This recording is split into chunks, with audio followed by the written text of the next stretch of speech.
तो D and F block में अगला देखो, कल हमने जो है उत्प्रेरकीय गुण कर लिए थे, ठीक है।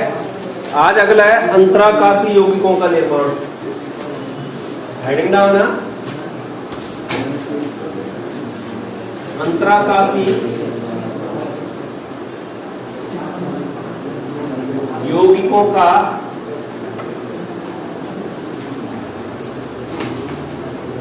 क्या निर्माण, ठीक है। अंतराकाशी यौगिकों का निर्माण। तो अंतराकाशी यौगिकों का निर्माण किस प्रकार से जो है डी एंड डी ब्लॉक के तत्व करते हैं, ठीक है। तो पहले समझते हैं कि अंतराकाश होता क्या है। जैसे हमारे पास जो है तत्व है वो धातुएं हैं, कौन से डी ब्लॉक तत्व है। तो धातुओं के परमाणु क्या होंगे, आपस में इस तरीके से होंगे।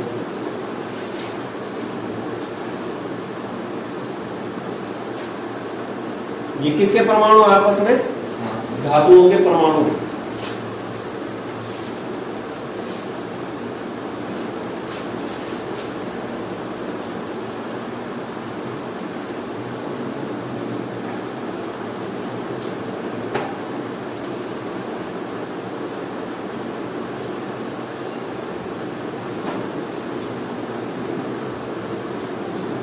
ये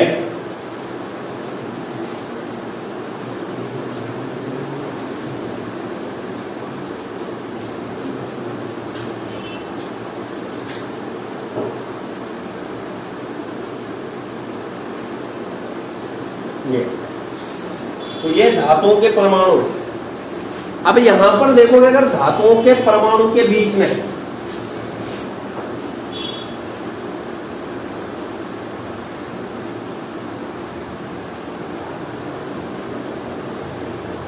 ये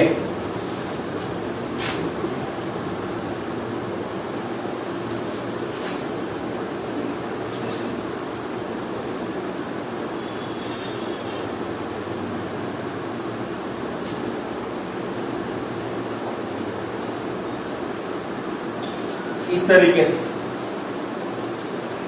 तो यहां पर ये बहुत सारे क्या है, परमाणु है, किसके, धातु के। तो धातु के परमाणु के बीच में हमें स्पेस दिख रहा होगा, दिख रहा है यहां पर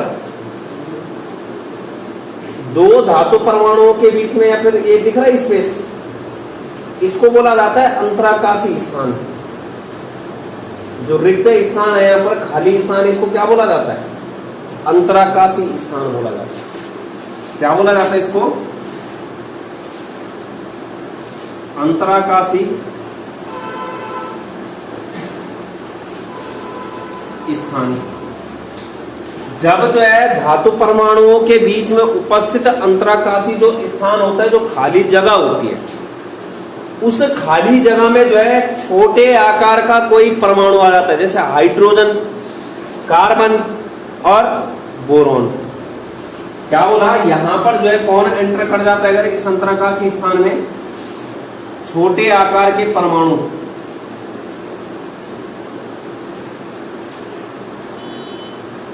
परमाणु जैसे हाइड्रोजन, कार्बन, नाइट्रोजन, बोरोन, ठीक है। तो यहां पर जब ये छोटे आकार के परमाणु यहां इसके अंदर चले जाएंगे, इसे खाली स्थान, तो जो बनने वाला नया यौगिक होगा उसको क्या बोला जाएगा, अंतराकाशी यौगिक बोला जाएगा, ठीक है।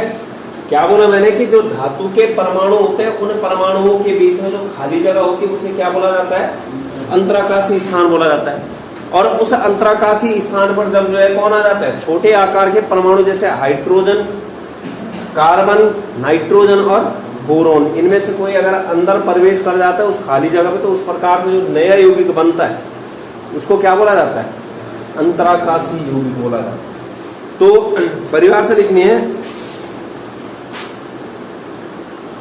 वे यौगिक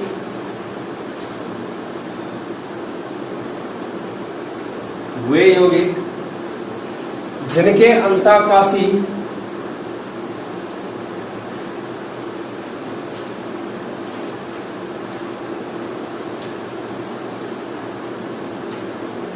अंतराकाशी स्थान में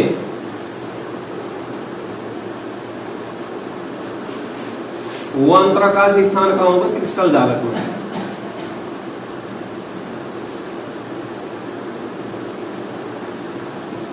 अंतराकाशी स्थान में छोटे आकार के परमाणु जैसे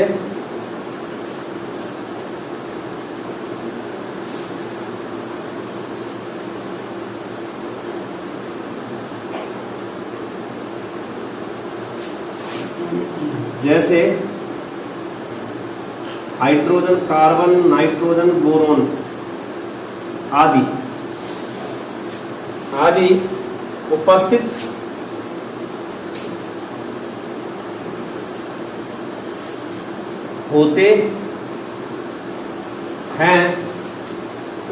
होते हैं तो उसे क्या बोला जाएगा? अंतराकाशी यौगिक।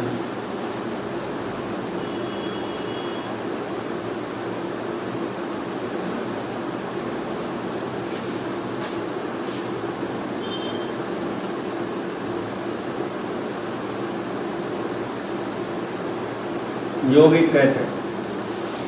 ठीक है, उदाहरण के लिए ले सकते हैं जैसे इस्पात हो गया। इस्पात क्या होता है? आयरन और कार्बन का योग होता है।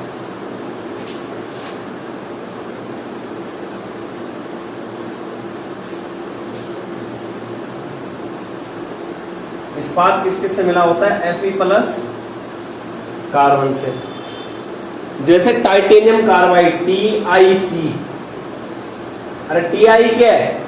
डी ब्लॉक तत्व है। Fe क्या है? डी ब्लॉक तत्व है। वहां पर उसके अंतराकाशी जो खाली जगह वहां पर परमाणुओं के बीच में वहां पर कौन आ जाएगा? कार्बन। TiC हो गया। Mn4 N हो गया। ठीक है, और Zr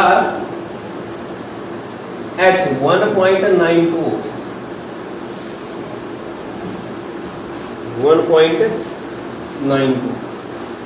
ये क्या होगी? इसके उदाहरण।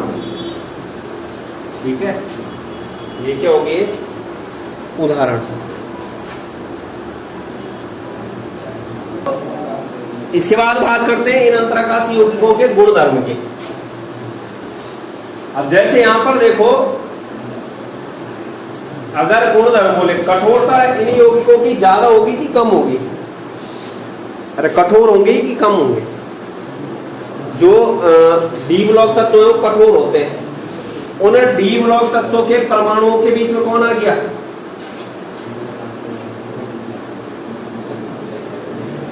कौन आया? छोटे आकार के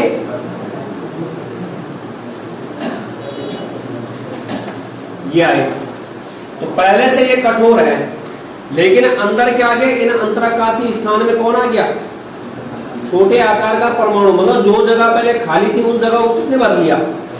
छोटे आकार के परमाणु ने। हाइड्रोजन, कार्बन, बोरोन, नाइट्रोजन ने।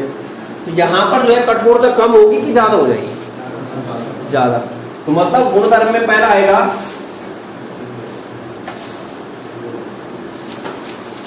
कठोर होते हैं। अगर कठोर है तो गलनांक क्वथनांक भी क्या होंगे? अधिक। गलनांक तथा क्वथनांक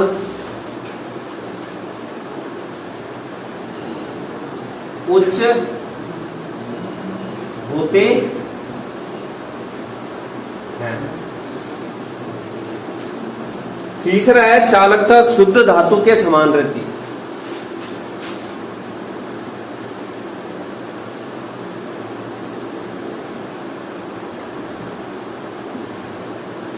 शुद्ध धातु के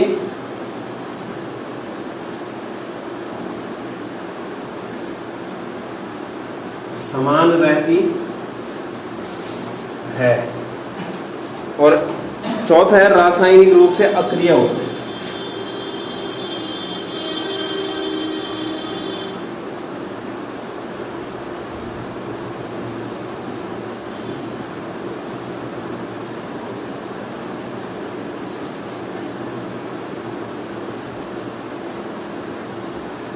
ये गुणधर्म।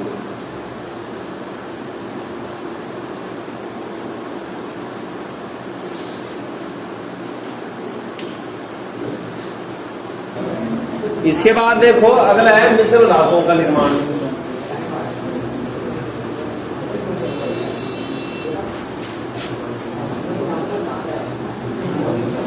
मिश्र धातुओं का निर्माण।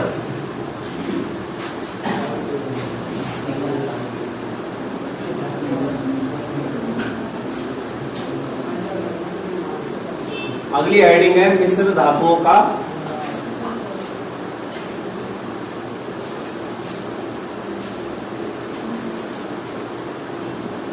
एलॉय बोलते हैं इंग्लिश में।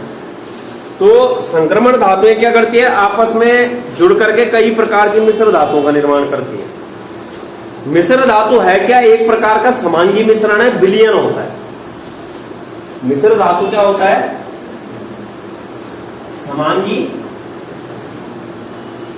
मिश्रण, जो कि किसमें आता है, जो कि क्या होता है, ठोस ठोस विलयन में आता है। ठोस ठोस विलयन समांगी मिश्रण होता है, और ठोस ठोस क्या होता है, विलयन। मतलब विलय भी ठोस होगा और विलायक भी क्या होगा, ठोस। तो यहां पर क्या होता है कि जो तुम्हारा इसमें क्या होता है, एक धातु के परमाणु जो है किसी अन्य धातु के परमाणु के साथ मिलते हैं और नई धातु, मतलब वहां पर नई चीज बन जाती है, जिसको क्या बोलते हैं, मिश्र धातु। दो धातुओं के संयोग से मिला करके बनाते हैं, इसलिए क्या बोल रहे हैं, मिश्र धातु। तो लिखना संक्रमण धातु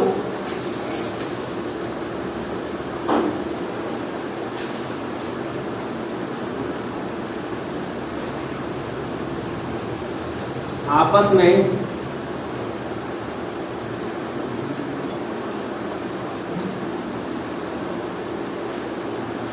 संयोग करके कई प्रकार की मिश्र धातुओं का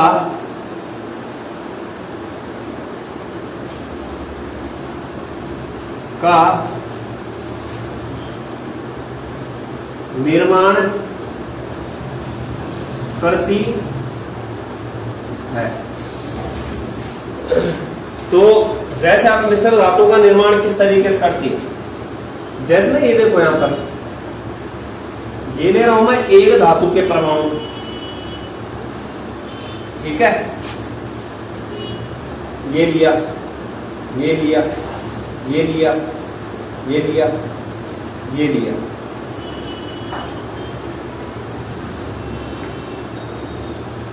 ये ये ये ये लिया,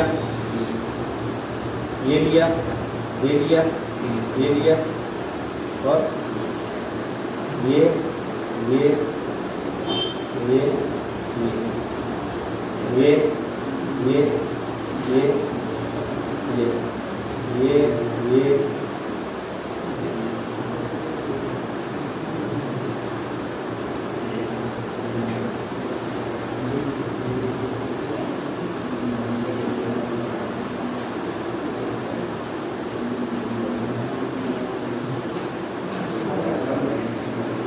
इस तरीके से।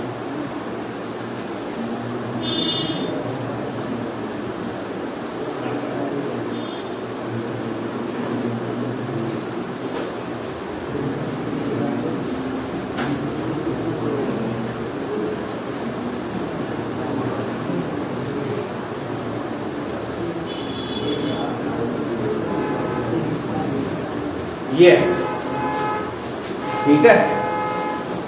तो यहां पर देखना कि ये जैसे एक धातु के परमाणु, ठीक है, अब यहां पर बीच में क्या आ जाएंगे, अगर किसी दूसरी धातु के परमाणु,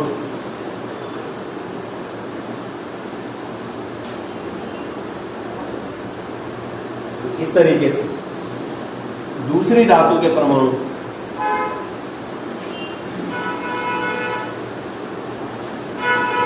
इस तरीके से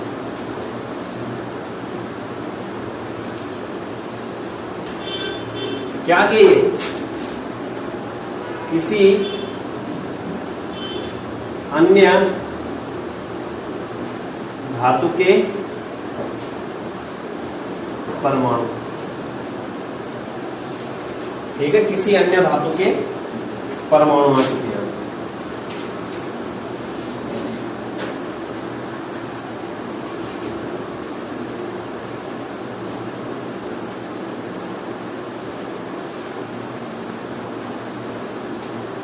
किसी अन्य धातु के परमाणु।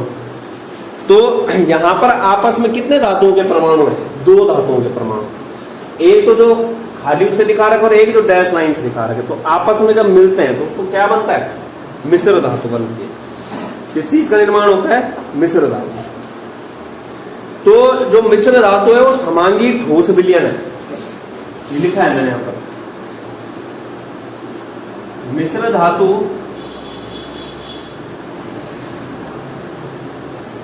समांगी ठोस विलयन है जिनमें एक धातु के परमाणु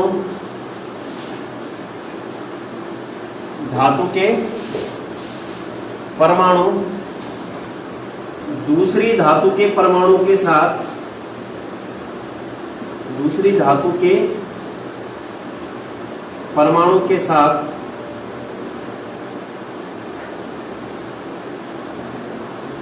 दूसरी धातु के परमाणु के साथ मिले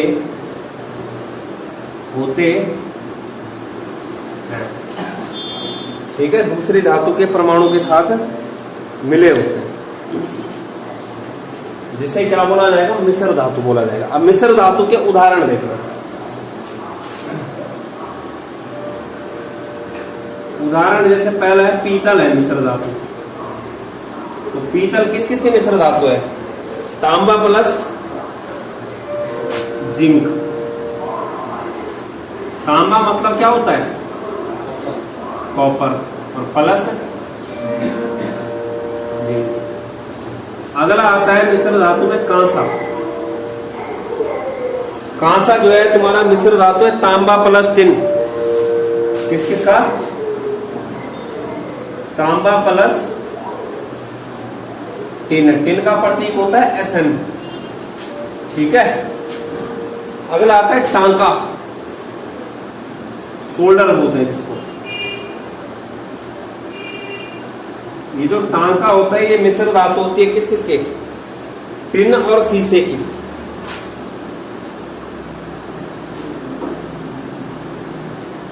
टिन प्लस क्या? शीशा। टांका के बाद क्या आता है? German silver.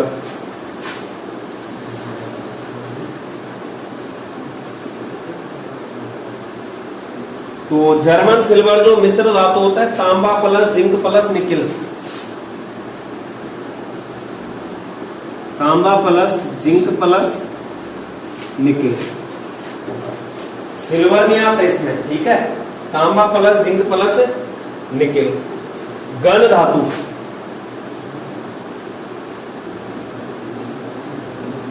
ये होता है, ये गन धातु जो मिश्रण होता है copper plus zinc plus Sn tin. तो ये मिश्र धातुओं के उदाहरण है कुछ।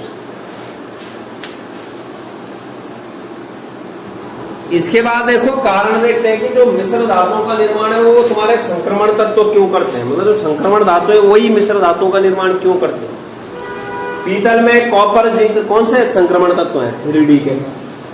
तांबा टिन, टिन शीशा सारे क्या है? ये संक्रमण धातु है, मतलब डी ब्लॉक के तत्व हैं।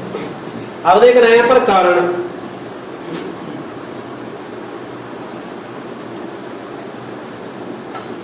संक्रमण यानी कि डी ब्लॉक तत्व धातुओं के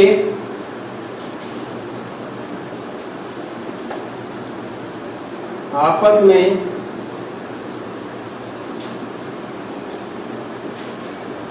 संयोग से मिश्र धातु बनाने की प्रवृत्ति का कारण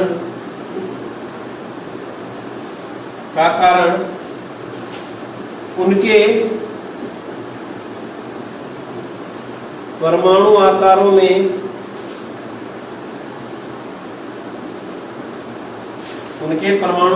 में आकारों की आपस में बहुत अधिक क्या होती है? समानता। बहुत अधिक समानता मतलब यहां पर जो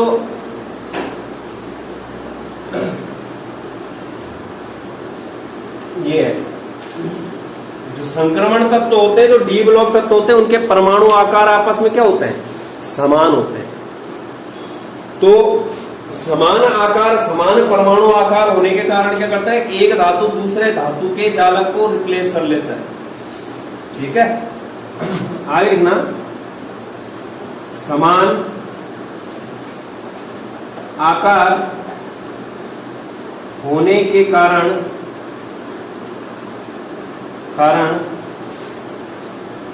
एक धातु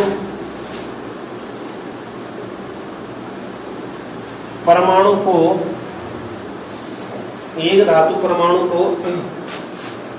दूसरी धातु परमाणु द्वारा जालक से हटा लिया जाता है।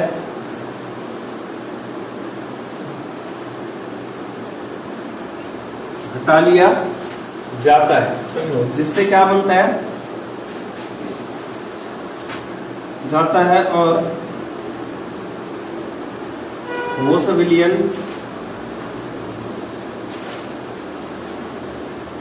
मिश्र धातु बनता है।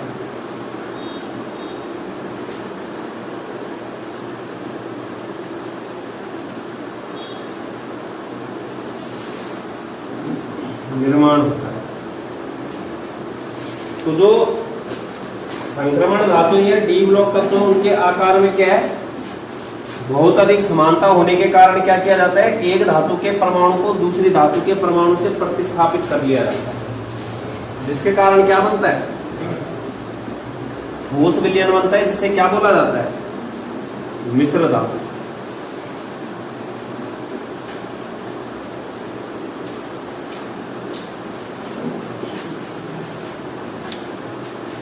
करो इतना नोट। इसके बाद अगला टॉपिक देखो, इलेक्ट्रोड विभव। और इलेक्ट्रोड विभव जो है वैद्युत रसायन वाले चैप्टर हमने लगभग पढ़ रखा है। वहां पर जो है मैंने पूरी वैद्युत रासायनिक श्रेणी बताई थी। मैंने कहा जो जितना ऊपर होता है वो किसका काम करता है? हाइड्रोजन से ऊपर वाले एनोड बनते हैं, हाइड्रोजन से नीचे वाले कैथोड। मतलब जो ज्यादा ऊपर होगा वो क्या बनेगा? एनोड। जो नीचे होगा वो क्या बनेगा? कैथोड। मतलब जिसका जो रिडक्शन पोटेंशियल था, क्या अपचयन विभव, वो जितना ज्यादा माइनस में होगा, मतलब जितना कम होगा, वो क्या बनेगा? एनोड। और जिसका मान जो है रिडक्शन पोटेंशियल, जिसके लिए क्या होगा, मतलब अपचयन विभव क्या होगा? ज्यादा होगा, वो क्या बनेगा? कैथोड बनेगा। ठीक है, देखा होगा जैसे जिंक और कॉपर था, तो जिंक को क्या बनाते थे? एनोड, क्योंकि उसका मान क्या होता है? -0.76 वोल्ट कम होता है। कॉपर का मान क्या होता है? +0.34 वोल्ट प्लस में। तो मतलब जिसका मान कम उसको एनोड, जिसका मान ज्यादा उसको कैथोड। तो इलेक्ट्रोड विभव डालना है।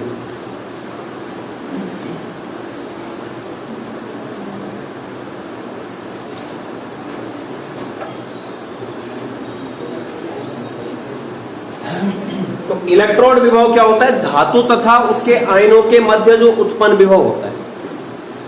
क्या बोला? धातु तथा आयनों के मध्य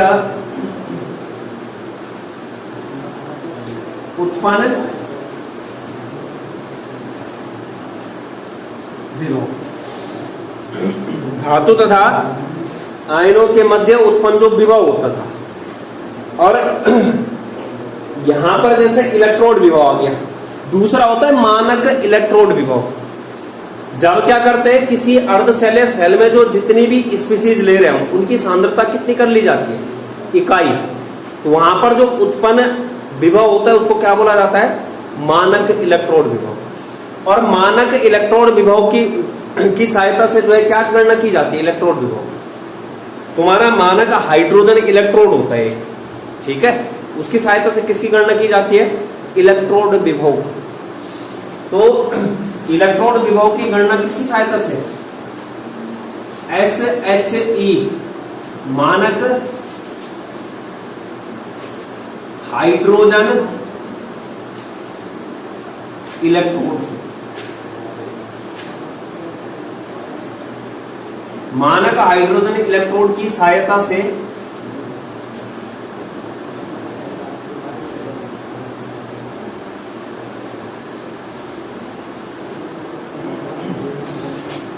इलेक्ट्रोड विभव की गणना की जाती है। इलेक्ट्रोड विभव ज्ञात करते हैं। किसकी गणना करते हैं, इलेक्ट्रोड विभव की। तो देखना इलेक्ट्रोड विभव, जो मानक हाइड्रोजन इलेक्ट्रोड होता है उसका इलेक्ट्रोड विभव कितना होता है, 0। कितना होता है, 0। जैसे हमें जो है मानक हाइड्रोजन इलेक्ट्रोड की सहायता से किसका इलेक्ट्रोड विभव निकालना है, कॉपर का निकालना है, जिंक का। तो क्या करते हैं यहां पर,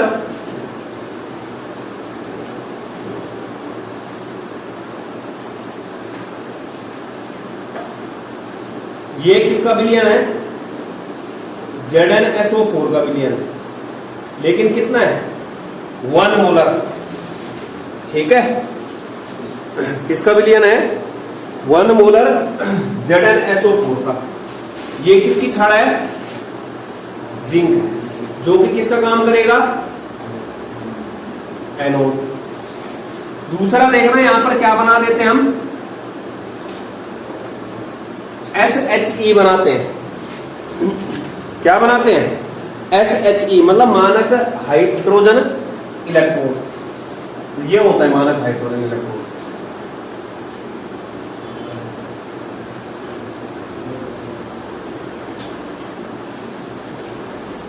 ये ठीक है। तो यहां पर जो है इस तरीके से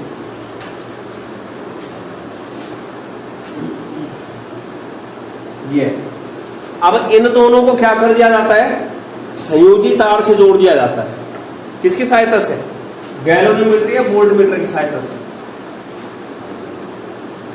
इस तरीके से किसकी सहायता से जोड़ेंगे, संयोजी तार।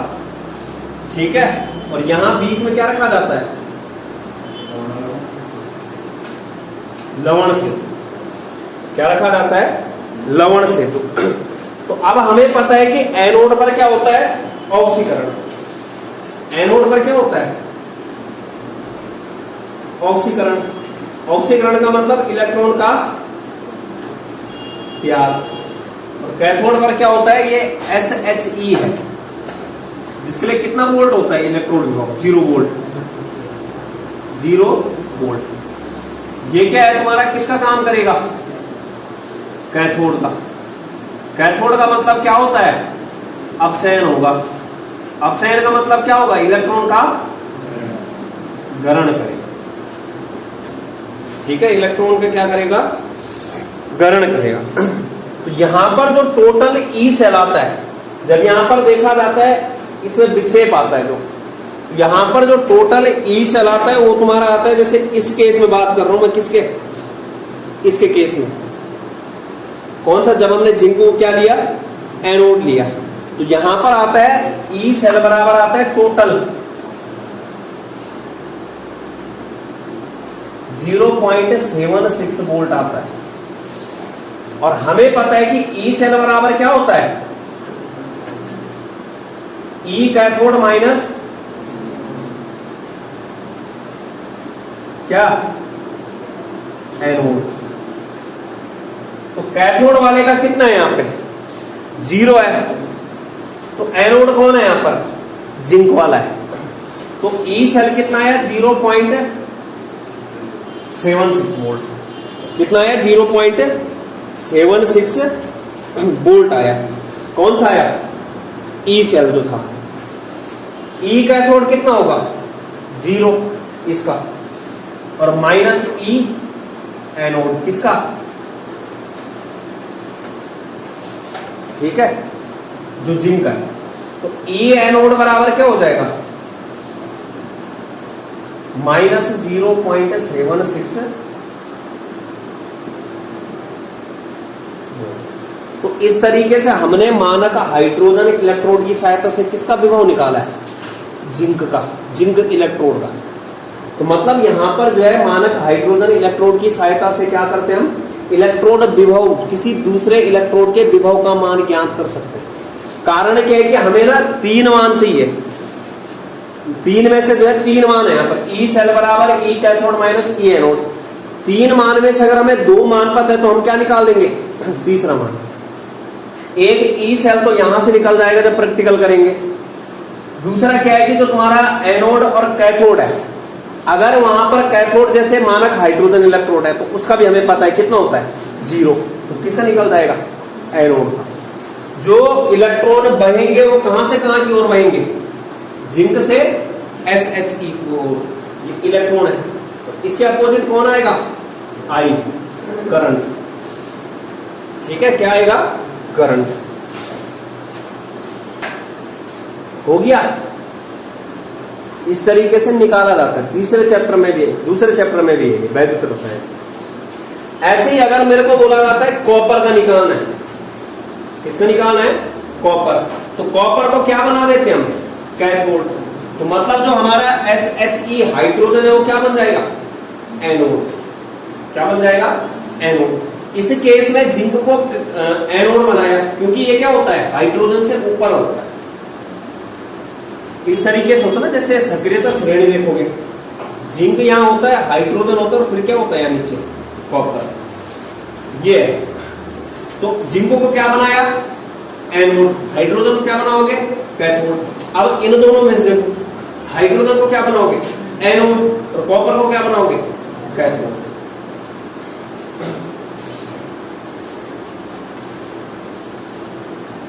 जैसे बनाते हैं यहां पर,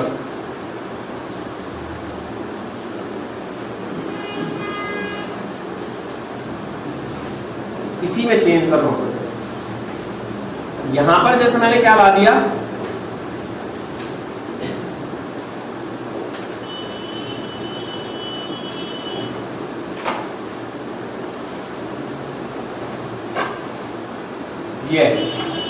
ये क्या आ गया, 1 मोलर HCl लेते हैं यहां पर। कौन सा आ गया है, SHE, जिसके लिए कितना है, 0.00 वोल्ट है। और यहां पर क्या बना दिया मैंने,